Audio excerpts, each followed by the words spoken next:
Victim's name, Amir Valderrama, 31 years old. Anong oras natagpuan yung katawan ng biktima? Base sa report ng kapatid niya si James Valderrama, bandang 8:30 raw nung mapansin niyang walang sumasagot sa bahay nila. Doon yung natagpuan yung katawan ng biktima. Time of death? Sa initial findings ng medico legal, bandang alas 8 nung mamatay yung biktima.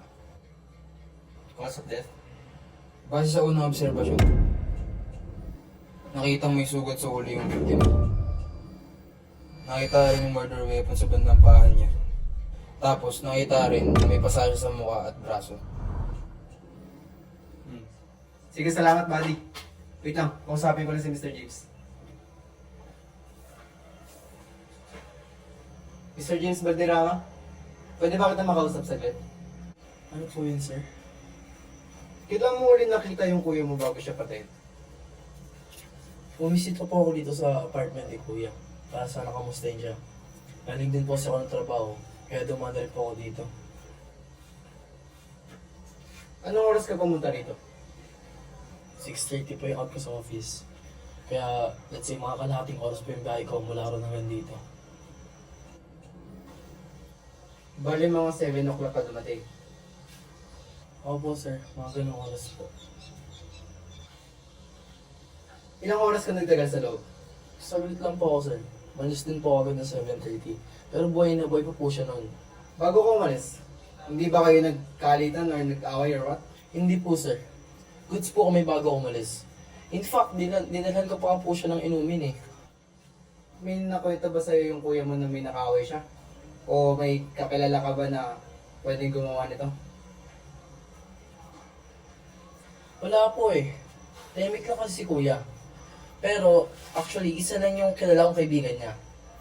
Pagkaalis ko po ng 7:30, nakasulubok ko po yung kaibigan niya, pero parang hindi niya po ako nakita. Kasi nagka-cellphone po siya nun eh. Sino tong kaibigan niya, men? Si Lawrence Makinano po yung kababata ni Kuya.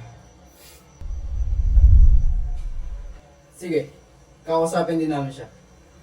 Oo nga pala, paano ikaw yung una nakakita sa katawan ng kuya mo kung umalis ka na ng 7:30?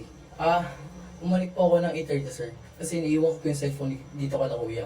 Kaso, pagbalik ko nga po, nakailang katok po, wala po nagbubukas, kaya kinabahan po ako. Pagpasok ko po, nakita ko po wala na pong buhay si Kuya.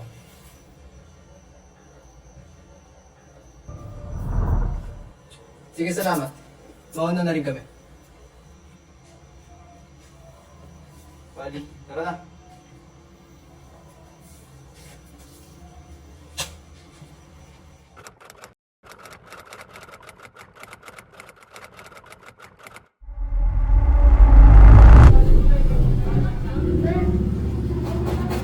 Tao po!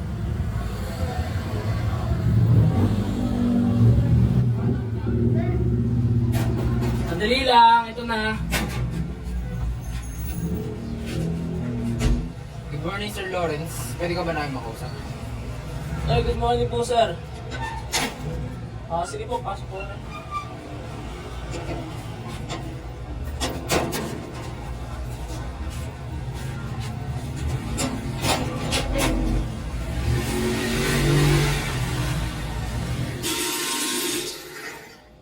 Tubig po kayo, sir.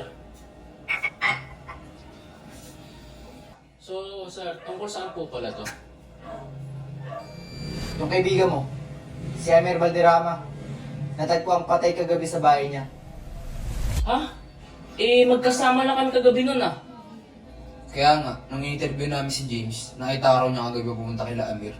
Hiningi namin yung address mo sa kanya kaya ka namin natuntun. Ando din si James? Hindi ko siya napansin. Anong oras ka nasa bahay ni Mr. Valderrama?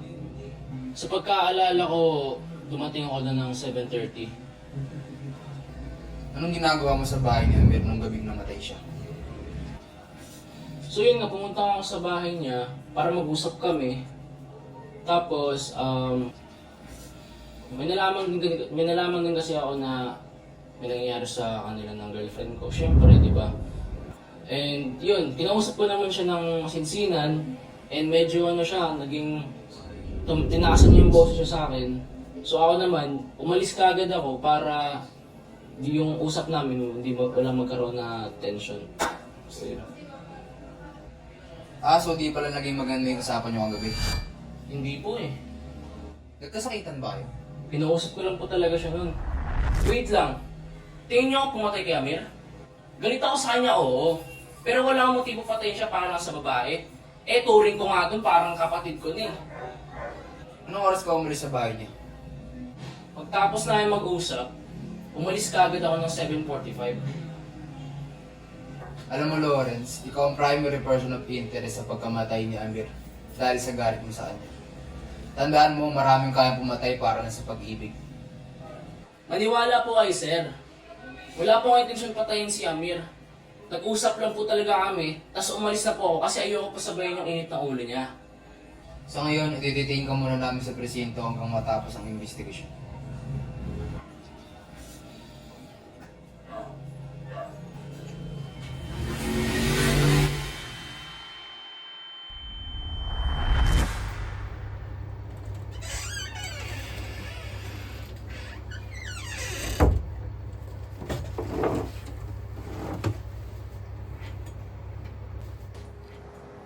Good morning, Mr. Francis Bariguilla. Food delivery rider ka, tama? Yes po, sir. Gaano ka nakatagal sa trabaho mo? Bago lang, sir. Mga 3 buwan po. Dinala ka namin dito dahil yung lalaki na pinadala mo ng pagkain kagabi na si Mr. Amir Valderrama natagpuan patay sa bahay niya. Mga anong oras ka nagdala ng pagkain sa apartment ni Mr. Valderrama? Mga 8:15 po. Bale, natagpuan mong buhay pa yung biktima nung nag-deliver ka? Opo, siya pa nga po mismo kumuha ng pagkain eh.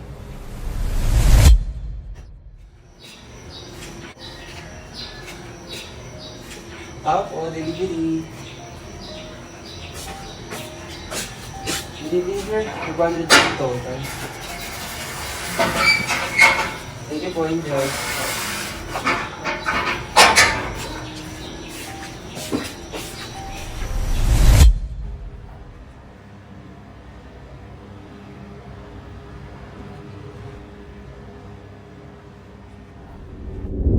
Sigurado ka bang siya yung tumanggap ng pagkain ng gabing yun? Hindi ko na po matandaan eh. Nakahoodie po kasi siya nung inabot ko sa kanya yung pagkain. Pero sigurado ka lalaki yun. Sigurado po akong lalaki yun. May napansin ka bang kakaiba sa tumanggap ng gabing yun? Wala naman po. Pero parang hindi ako matignan ng diretso sa mata eh. Hindi mo na ba talaga maalala yung itsura ng lalaking yun? Napansin mo bang namamaga at may sugat yung mga kamay niya? Ha?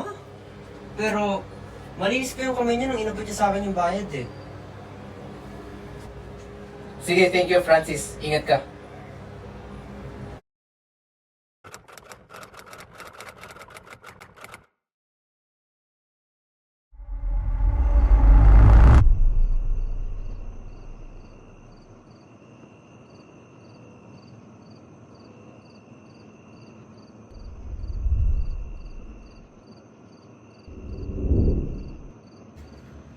Alam mo man, wala rin sense to eh.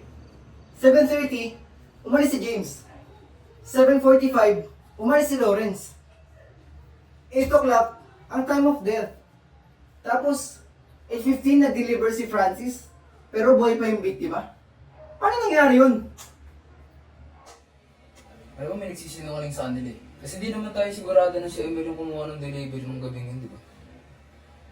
Kung hindi sila may rin tumanggap ng delivery, eh sino? Kasi di ba, sabi ng delivery guy, malinis daw yung kamay nung kumuha ng order. Pero alam naman natin na mamamaga yung kamay ni Amir, di ba? Based sa mga hawak natin na evidence,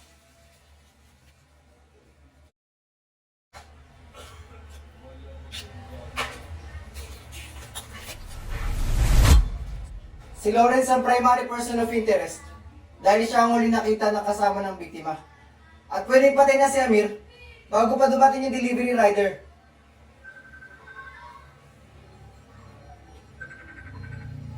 Detective Salamat speaking. Good afternoon, sir. Meron ng advance na fingerprint sa mga evidence na nakita sa loob ng apartment ni Mr. Amir Valderrama. Ganun ba? Maraming salamat. Sige, action na namin to agad. Ano balita? Mukhang kilala natin kung sino totoong suspect.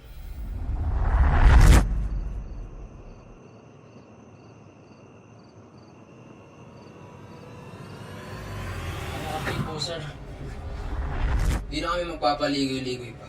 Nung gabing nasa loob ka ng apartment ni Amir Valderrama, di ba sabi mo hindi kayo nagkasakitan? Opo, sir. Hindi po kami nagkasakitan. Tapos umalis po kaagad ako. Mr. Lawrence, can you explain kung bakit lumabas sa investigation namin na nakita yung fingerprints mo sa murder weapon? Ha? Eh wala naman akong kinalaman dyan eh. Umamin ka na, Mr. Lawrence. Nagkasakitan kayo ni Mr. Valderrama nung gabi na yun. Pasensya po. Hindi ko naman po sinasadya eh. Wala naman po akong intensyon na patayin siya. Ayoko pong makulong! Ayoko pong makulong!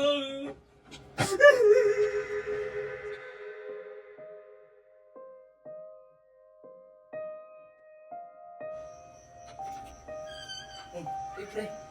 Patawag ka. Gabi na. Papasok.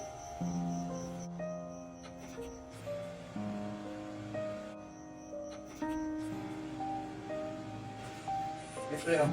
Bigay sa akin ni Mir. Kapatid mo nga ako, Mir. Nagusto ako sa girlfriend ko, pre. Ha? Si Elise? Anong klaseng tanong yan? Yan ba'y pinunta mo ng gantong oras?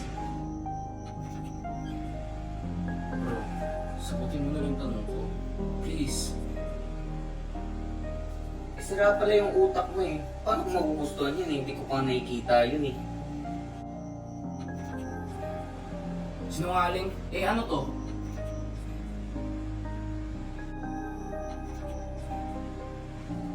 Ha? Saan mo naman nakuha yan? So totoo nga, nagkita kayo ni Elise ng Martes. Hindi ko pa malalaman kung di kayo makikita ng pinsan ko. Baliw ka ba? Wala yun, pre. Pumunta lang sa akin si Elise kasi naghihingi siya ng advice tungkol sa inyo. Lagi daw kasi kayong magkaaway. Wala yun, pre. Ano lang yun?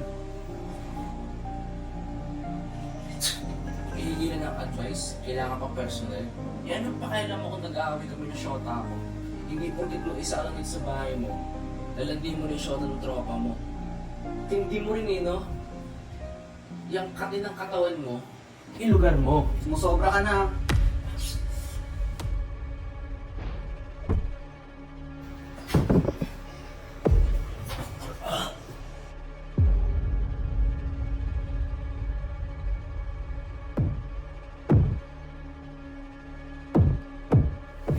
Ano?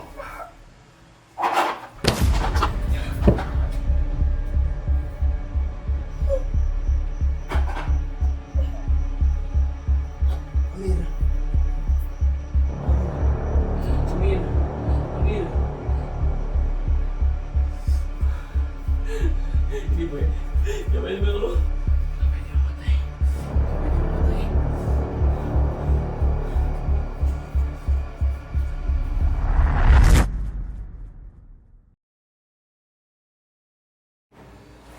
Mr. Lawrence Makinano, you are under arrest for the murder of Amir Valderrama. You have the right to remain silent. Anything you say can and will be used against you in a court of law.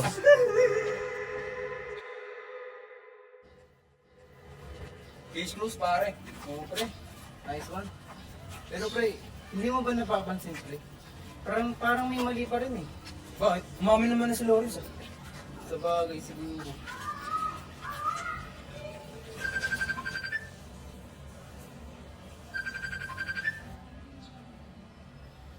Hello?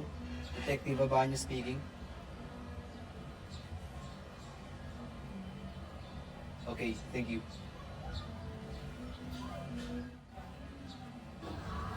Lumabas na yung full autopsy report.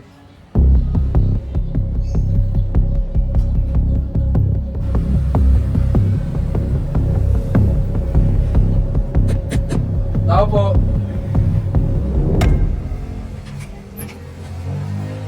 morning po mga detective. Pasok po kayo.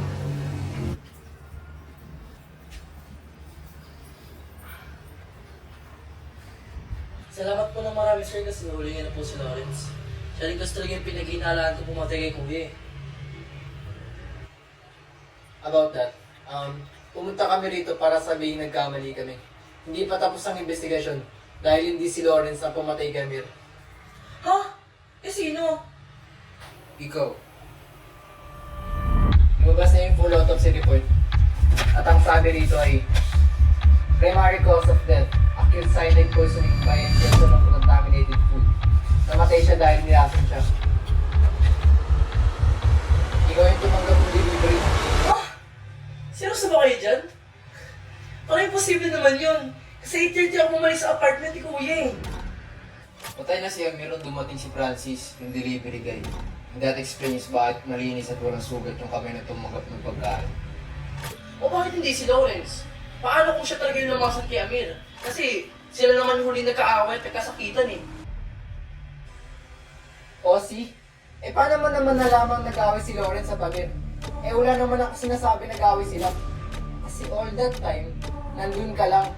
Nireview namin yung footage na labas ng bahay ni Amir. At simula nung dumating ka ng 7 o'clock, hindi ka pa rin lumalabas. Tsaka kung intensyon talaga pumatay ni Lawrence, hindi niya nalalasunin si Amir kasi nagkakapisikalo na sila. James, may galit ka ba sa kuya mo? Wala no! Okay kami ng kuya ko. Eh sana di ako nagpupunta sa kanya.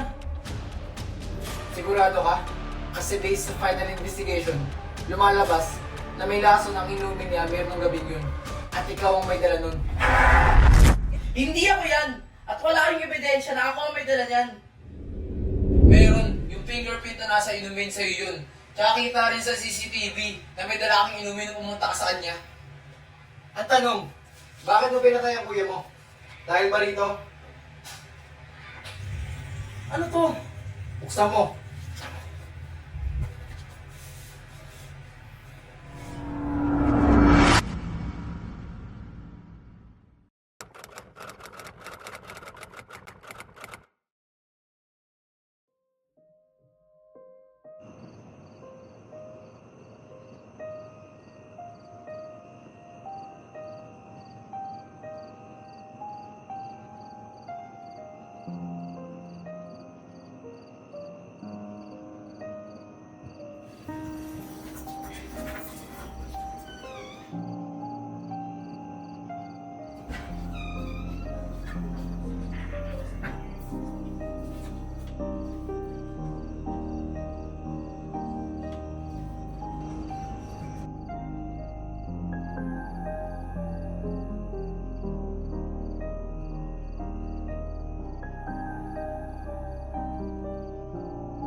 Sino po sila?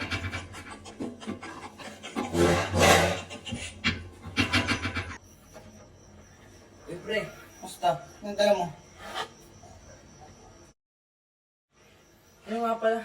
Nangyari din kita inumin sa McDo eh. Uy, sakto, kumakain na ako. Tara, pasok.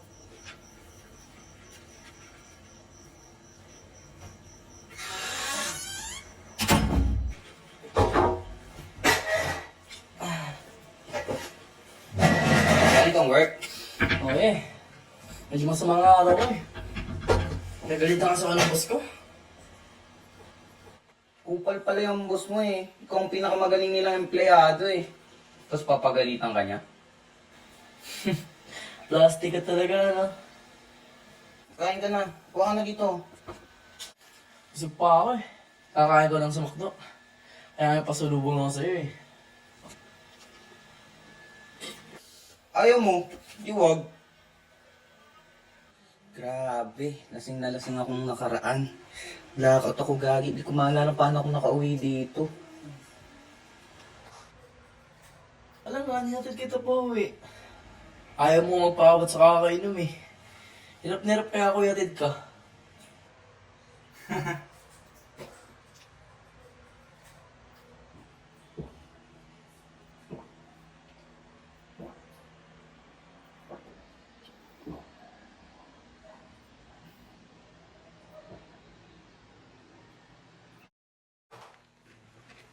Ilan ko saglit.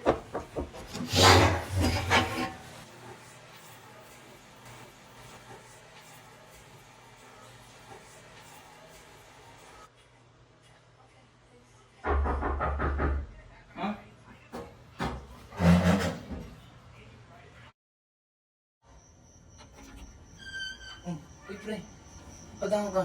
Gabi na, tara pasok.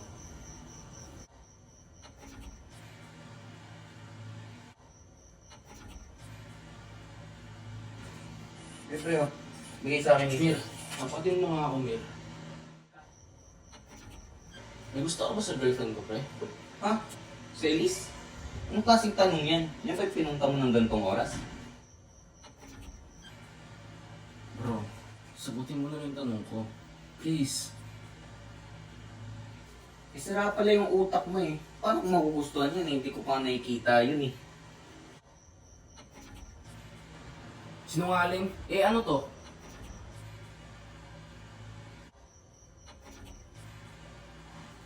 Ha? Saan mo naman nakuha yan?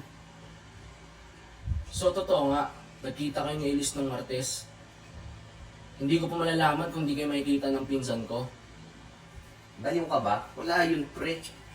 Pumunta lang sa akin si Elise kasi nanghihingi siya ng advice tungkol sa inyo. Lagi daw kasi kayong magkaaway. Wala yun, pre. Yun lang yun. Hihingi lang ng advice, kailangan pa personal. Eh anong pakialam mo kung nag-aaway kami ng shota ko? Hindi porkit mag-isa ka lang dito sa bahay mo. Lalandiin mo na yung shota ng tropa mo. Hindi mo rin eh, no? Yang kati ng katawan mo, ilugar mo. Sumusobra ka na.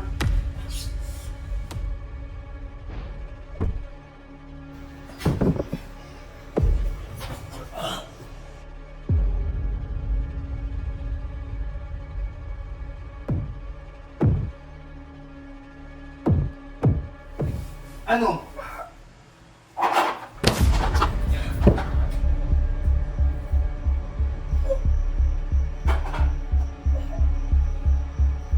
Amir. Amir. Amir. Hindi pwede. Kapay naman ako. Pwede mamatay. Pwede mamatay.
ninyo.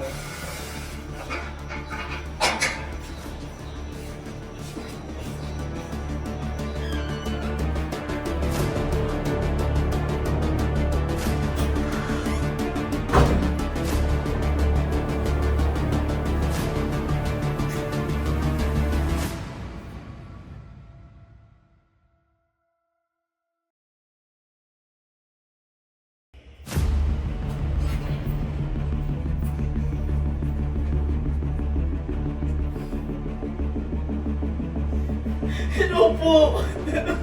Tulong po dito, pinatay po yung kuya ko. Dito po sa Teresa Street, Quempo, Convent, Quezon City. Bilisan niyo po! Bilis!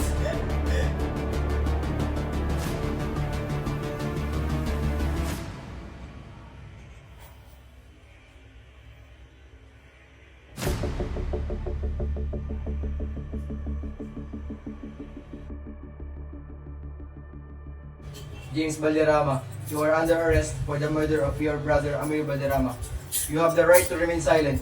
Anything you say can and will be used against you in a court of law.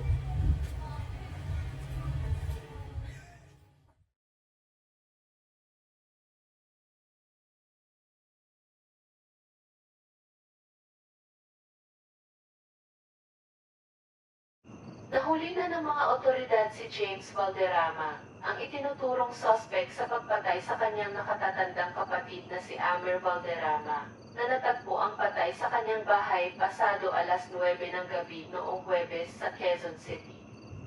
Ayon sa ulat ng pulisya, lumabas sa resulta ng autopsy na ang biktima ay namatay dahil sa acute cyanide poisoning matapos umanong makainom ng lason na inihanda ng suspect.